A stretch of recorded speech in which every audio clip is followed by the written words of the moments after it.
Dëmtimi i vazhdueshëm i bypassit të Shkodrës vjen të mbetet një problematikë të shqetësuese, edhe pse një vepërartje vën në funksion të përdoruesve të rrugës për të lehtësuar lëvizjen urbane dhe interurbane, po dëmtohet çdo ditë më tepër nga persona të papërgjegjshëm.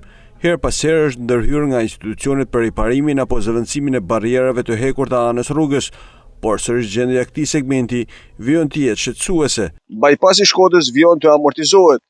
Krahas dëmtimit të parmakëve vëre dhe dëmtimi i asfaltit rrugor, gjithashtu dhe i ndriçimit, ndërsa prej kohësh vëre që nuk është bërë asnjë ndërhyrje për rehabilitimin e këtij segmenti. Gjatë këtij aksi ndeshesh edhe me dëmtime të shtyllave të ndriçimit, ndërsa vëre dhe dëmtime të asfaltit, si dhe prezencë betërinash.